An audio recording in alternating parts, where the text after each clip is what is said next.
Welcome to the Church Planting Conversations podcast. My name is Carson Daniel. I'm the coordinator for the Center for Church Multiplication. And today I have the pleasure of having Jennifer Miller, my coworker, joining me today as we're going to sit and talk about her recent trip to Cuba. And so, Jennifer, thank you for joining me on the podcast. It's a pleasure to be here. Yeah, glad you're here. So, big trip all the way to Cuba, a country that I don't think very many people I know have ever been to. What were maybe your favorite parts of the trip? Maybe even describe the journey there. If you would just share with us, and me and the audience, that experience for you. Yeah. Whenever I told anyone I was going to Cuba, that same thing, like, oh my gosh, I've always wanted to go, never been there. And, being a communist country and just, obviously I was a little nervous just trying to think about going on that trip. And so in preparation for that, I actually listened to a podcast. Bishop Pereira, who is the bishop of the Methodist Church of Cuba, is who we were going to meet when we went there and would be hosting us. And so I had listened to a podcast before I went just to kind of do a little research and make myself feel a little more prepared. And I was so blown away by, first of all, him, like just such a dynamic man. And just hearing his history and his testimony of what the Lord has been doing in his life and in the church in Cuba. He just told so many stories about miracles that the Lord is doing through the people in Cuba. And, there's a lot of adversity that they experience. And so that was one of the things. We had a team from Asbury that went last year, just an initial visit. And so our visit was a follow-up visit. But the stories that they came back with were about church explosion, about house churches that were just multiplying, and just the people and the culture there. It got me excited to go. But then listen to Bishop Pereira talk about the crusades that they're having. I guess from January to March, they had several crusades across Cuba in response to just what the Lord is doing. There's so much adversity that people have there in just being under communist rule, food scarcity. The economy is in such terrible shape. But yet the hope of Jesus is just beautiful that they're experiencing. So it got me excited to go to meet Bishop Pereira. He's just a grandfather-like figure, so dynamic, so much energy. But he spoke at the Wesley Foundation of the University of Georgia in January, and so I had listened to that podcast. And in Latin culture, there's a lot of jumping up and down and salsa dancing in church, and I could just kind of see that come out in him as he's giving the message at the University of Georgia. But talking about the conversions, talking about so many people being baptized and coming to the Lord was just beautiful. So it got me excited. So I listened to his podcast on the plane on my way there. So I was a little intimidated because I didn't know what to expect from him because he's just so dynamic and charismatic. But anyway, so that was got me ready to go. Once I was there, they had a whole itinerary set for us to visit house churches. Basically, in Cuba, there are not more churches that can just be built. Like here, if you have a church that is planted, maybe you get enough people to grow, and then you would build a new church. Right. Well, there, that's not possible. They don't have that ability, whatever it is with the government. They don't allow that to happen. So it's illegal. It's actually, Exactly. Yeah. So they may have a church that they convert to, or a house that they convert to a church. And so the first day we were there, we went to one of those house churches, and it was, we walked through the living room and around the back, and in the backyard they had built, kind of had like a tin roof and all kinds of those plastic lawn chairs. And I think there were 100 people packed in there. And the energy that was in that room was just beautiful. And it was a Saturday night, they weren't having a barbecue. They were having church. Yeah. And all the families were there. And they were doing like a little a skit about the lost sheep. And so it was just beautiful to experience that. So that was kind of one of my favorite things was to experience the house church and to see the people there.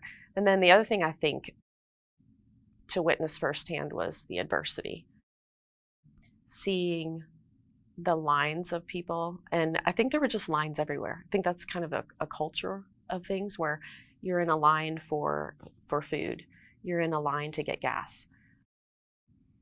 When we were going to the western part of Cuba, we have driven out into one of the provinces, and we were visiting a lot of the house churches in the different provinces.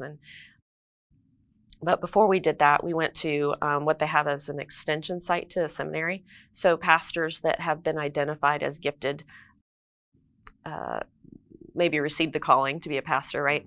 And so they would be invited to an extension site seminary for 2 years, and they would gather once a week and receive training. Well, we went to speak at one of those sites, and one of the gentlemen that was there, we found out later that he was only able to come because he had waited in line the day before for gas, and he had waited all day. So from like 8 in the morning until 6 o'clock at night, and he was the very last one to get gas. And it was just, he wouldn't have been able to come if he hadn't gotten gas. So he took up that whole day so that he could get fuel to drive to the seminary to get his training and to hear us give a message and talk about our partnerships.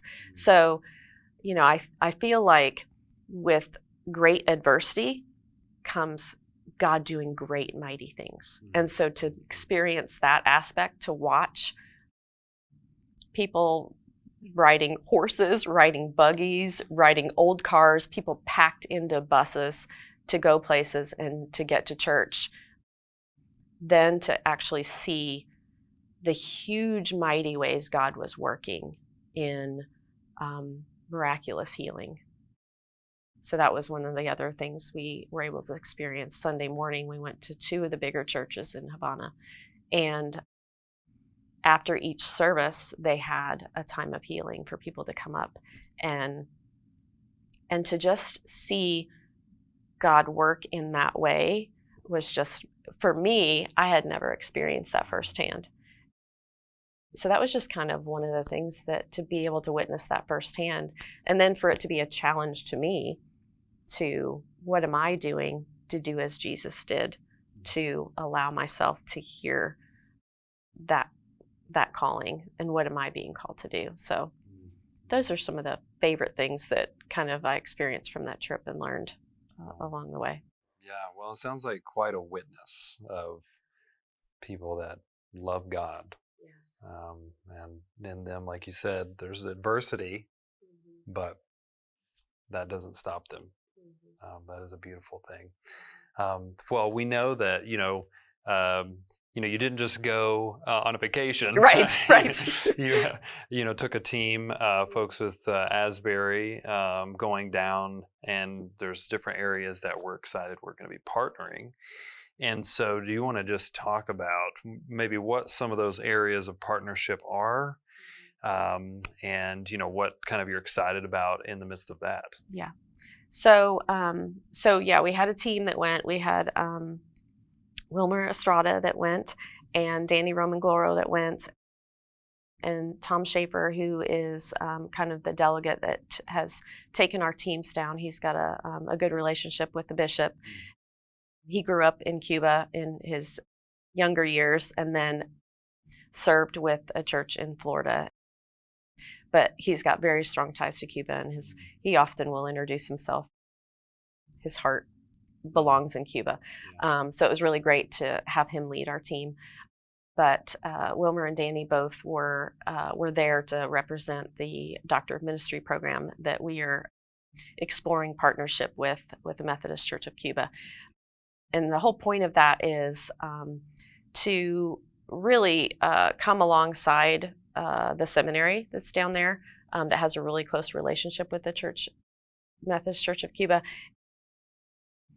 How can we come alongside to help better prepare them to equip pastors? With the church growth, more and more people being called into ministry. So there's more and more pastors that are rising up and more pastors that need to be trained. So that's just kind of just an organic thing that's happening. And so the seminary needs to have more professors and more people to be able to train the more pastors that are coming. So we're just looking at ways that we can come alongside and help support and resource and prepare them. So that's something that we're really excited about. It's that will be still to come kind of thing. So there may be another podcast that comes to be continued. Exactly. Yeah. But that was really neat. We got to go visit the seminary there and meet the president of the seminary and the vice president. And we had quite a few meetings to come and have that posture of listening so that we could hear what they're doing, hear what they need. And so that was really, really neat to take a tour of their seminary. And their seminary is downtown Havana.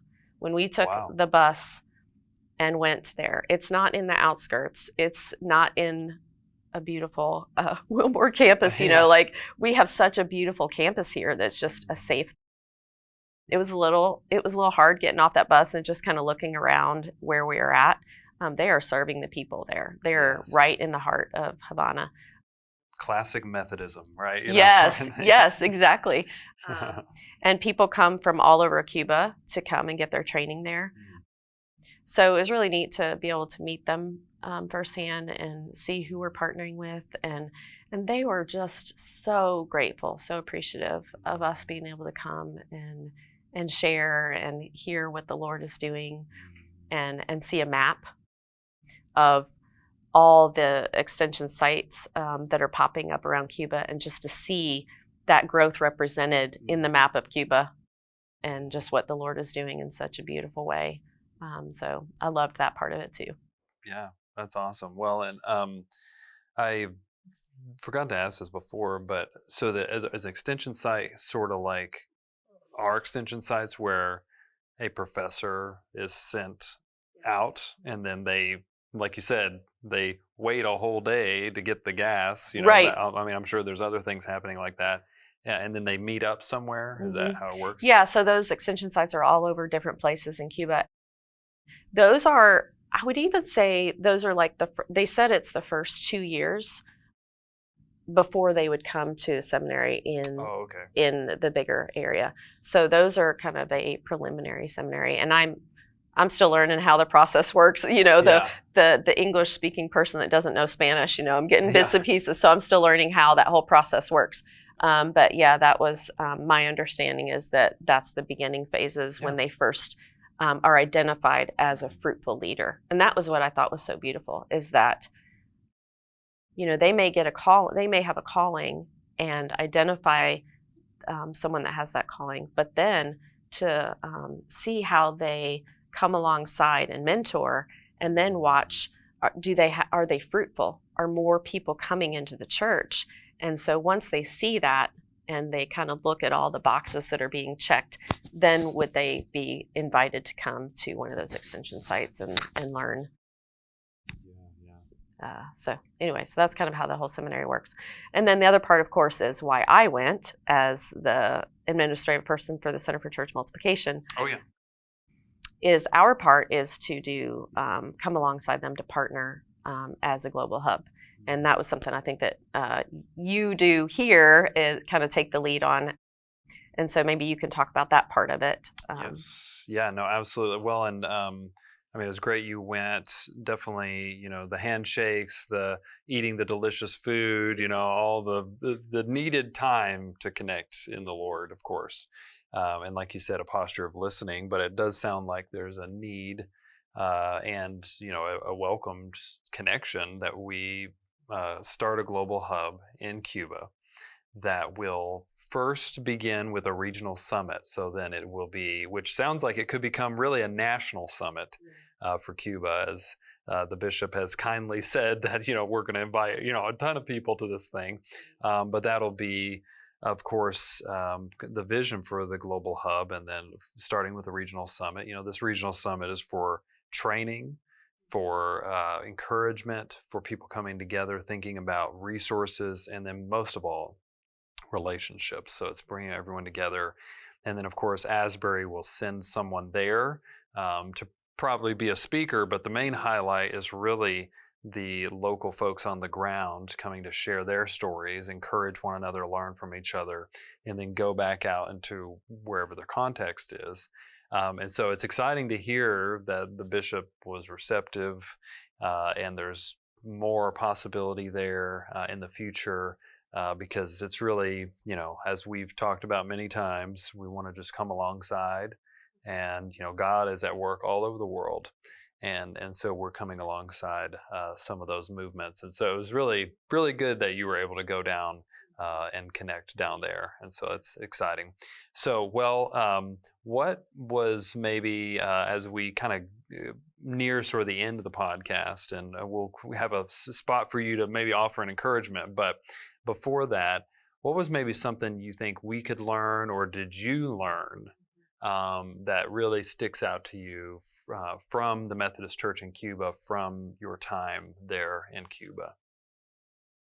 I would say that it's more about, it was a challenge for me in a boldness. I just saw the people there, when they felt the calling, that they were obedient. And then from that obedience, they were bold in to go and witness and to invite their friends into spaces. And what I thought was really neat is just, it was spaces that were comfortable. Homes, it was starting in homes. And then from there, they still would go to a larger local church, so that the pastor that was they called them as a mission, which was kind of like the home churches was like a mission, and then the bigger church. So when they would take their flock, I guess, as you would say, to church, they still were being modeled how to be a pastor when they went to the big church. So just watching them being obedient to the calling, invite those around them into that space, and then giving them hope, and then doing the healing. And I think I was reading a book before I went about just being like Jesus, doing what Jesus did. And when we look back in the Gospels and we see Jesus inviting people in to sit around the table and then healing, there was when I came home, I got on the plane and I was so inspired to just be obedient, to just not be afraid. That the woman that I was sitting next to on the plane, she said that she had a migraine, and I don't do this thing. I don't do this normally, but I just was like, "Can I pray for you?" And so she was like, "Sure." So I put my hand on her and I prayed with her, and I just was like, "Okay, that's what it's about, right? Is just to not be afraid to talk about Jesus, to not be afraid to pray for people, to not be afraid to be a vessel of healing." And it was just so evident when I was there that people, part of it, I think a lot of times is in the culture here, we don't have as many adversities as they do there on a regular basis. Of course, we all have struggles, right? So I don't mean to minimize that, but everything was hard there. There were blackouts. I didn't even talk about that. When we were down there were regular times where we did not have electricity, and so people couldn't work. And so if you can't work, you can't buy food, you don't have money. And so just relying on the Lord for everything was just so evident. And so it was a challenge for me to come home and just to learn to just rely on Jesus for everything, and then to be bold in my faith. And since then, even just, there's so many people that need healing, is to allow myself to be a vessel and allow Jesus to do that work of healing through me. And then the Latin culture of church down there is so beautiful. I love to dance and I love to worship boldly. And so I think it also gave me permission to just freely express what God has done in my life, and then not worry about what other people are thinking. So that was a challenge for me and what I learned. So. That's wonderful, though. I mean, and it's so good to not live for the approval of others, and realize that we have to live for God. And even if that means our neighbors think we're a little weird, Right. or the lady on the plane is like, okay, well, but Lord willing, we will have those opportunities. Well, just as we get ready to wrap up, what maybe would be a blessing or an encouragement that you would offer to our audience thinking about, church planting? And we obviously know, whether you're in the States or around the world, there are a lot of challenges people are facing. But based on your trip in Cuba, is there anything that you would just offer as an encouragement for folks that would be listening or watching? Yeah, I think sometimes it's hard to think, we often talk about like what is church, right? Like even just that general concept, like it can be as simple as just inviting people over to sit around a table to have conversation about everyday life and looking for those opportunities. And so I think the thing is to just listen to what Jesus is saying and just take the next step of being what he wants you to be, and then continue in those steps. Because even myself, I came back thinking, is he wanting me to plant a church? I don't know if it's plant a church the way I would define church before I went to Cuba, but today it's just inviting people to sit around a campfire and do it on a more regular basis. And that will just be the community to be a Jesus community, I think. So Yeah. No, I love that. And I think it's good to have that permission and that boldness to live into that. Well, thank you for joining me and sharing some of your experience in Cuba. And I hope everyone has enjoyed even the photos that have been shown from Jennifer's journey to Cuba, and it sounds like more to come coming down the line. So, well, thank you everyone for joining us on the Church Planting Conversations podcast. And for more information about everything we do here at the Center for Church Multiplication, I invite you to visit asburychurchplanting.com. And so next time, we will see you on the other side.